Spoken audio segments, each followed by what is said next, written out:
सबसे पहले समझते हैं स्पिरिचुअलिटी। सनातन धर्म में बार बार कहा गया है कि मंत्र तभी अपनी गहराई तक पहुंचता है जब उसका नियमित और एकाग्रता से जाप किया जाए। इसलिए जाप माला में होते हैं 108 बीड्स।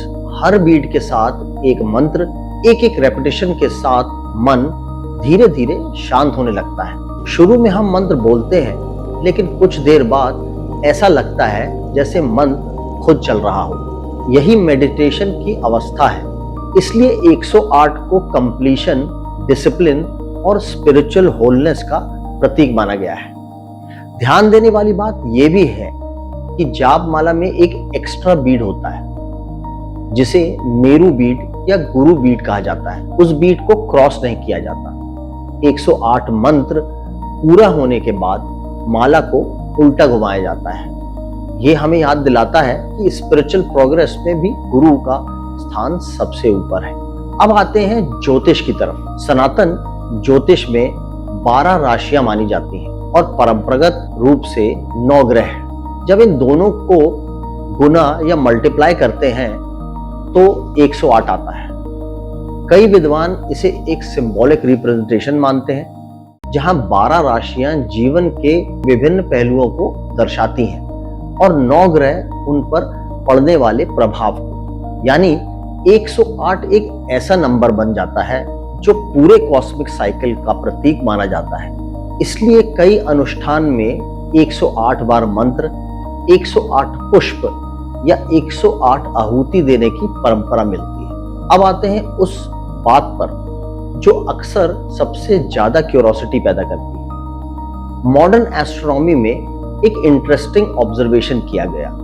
पृथ्वी से सूर्य की एवरेज दूरी सूर्य के डायमीटर के लगभग 107 से 109 गुना है। इसी तरह पृथ्वी से चंद्रमा की एवरेज दूरी भी चंद्रमा के डायमीटर के लगभग 110 गुना के आसपास रहती है। यानी एवरेज वैल्यूज को देखा जाए तो यह रेशियो 108 के करीब आता है।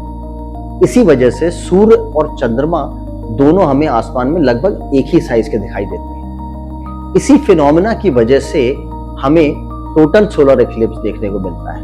अब सवाल उठता है, क्या प्राचीन भारतीयों को एग्जैक्ट कैलकुलेशन पता था?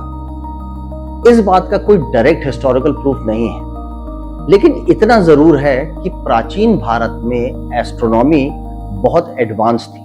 नक्षत्रों के मूवमेंट्स, ग्रहों की गणना और प्लैनेटरी कैलकुलेशंस हजारों साल पहले की जाती थी। इसलिए कुछ लोग मानते हैं कि 108 का संबंध इन ऑब्जर्वेशन से हो सकता है, जबकि कुछ स्कॉलर्स इसे सिर्फ एक सिंबॉलिक कोइंसिडेंस मानते हैं। सच क्या है, ये आज भी रिसर्च का विषय है। अब चलिए योगा की दुनिया में। योगिक ट्रेडिशन के अनुसार हमारे शरीर में हजारों नाड़ियां यानी एनर्जी पाथवेज का जिक्र मिलता है। इनमें से कई परंपराओं के मुताबिक 108 महत्वपूर्ण वेन्स हार्ट से जुड़ी मानी जाती हैं। ध्यान रहे, ये योगिक और स्पिरिचुअल कॉन्सेप्ट है जिसे मॉडर्न एनाटॉमी ने वेरीफाई नहीं किया, लेकिन योगा में इसका सिंबॉलिक महत्व बहुत गहरा है। इसलिए कई योगी 108 सूर्य नमस्कार करते हैं, 108 बार ओम का उच्चारण करते हैं और कई बड़े उत्सवों में 108 दीपक जलाए जाते हैं। ये सब एक ही बात का संकेत देते हैं, शरीर, मन और प्राण के बीच समन्वय। अब देखते हैं 108 के डिजिट्स को। कई स्पिरिचुअल टीचर्स के अनुसार एक प्रतीक है एक परम सत्य का, एक ईश्वर का या एक अल्टीमेट रियलिटी का। 0 प्रतीक है शून्य का, लेकिन सनातन में शून्य का मतलब कुछ भी नहीं होता। शून्य का मतलब है वो अवस्था जहां से सब कुछ उत्पन्न होता है। और 8 को कई लोग इन्फिनिटी से जोड़ते हैं, क्योंकि अगर इन्फिनिटी का सिंबल देखें तो वो 8 जैसा ही दिखाई देता है। इस इंटरप्रिटेशन के अनुसार 108 एक स्पिरिचुअल जर्नी का प्रतीक बन जाता है। 1 से शुरू होकर शून्य के अनुभव से गुजरते हुए अनंत की ओर बढ़ना, ये एक सिंबॉलिक एक्सप्लेनेशन है, लेकिन काफी गहरी और सुंदर भी। अब सबसे बड़ा सवाल, क्या 108 सिर्फ एक रैंडम नंबर है या इसके पीछे कोई हिडन साइंस छुपी है? सच ये है कि हर एक्सप्लेनेशन को हिस्टोरिकल या साइंटिफिक सर्टेनिटी के साथ प्रूव नहीं किया जा सकता। लेकिन एक बात बिल्कुल स्पष्ट है, सनातन धर्म में नंबर्स कभी सिर्फ मैथमेटिक्स नहीं थे।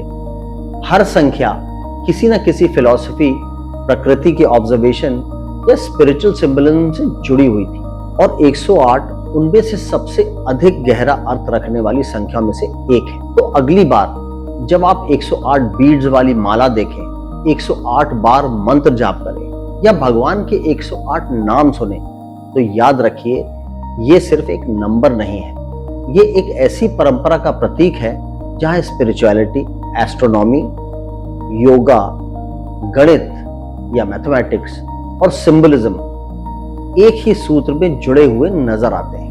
आपके हिसाब से 108 का सबसे फैसिनेटिंग रीजन कौन सा है? कमेंट करके जरूर बताएं। नमस्कार।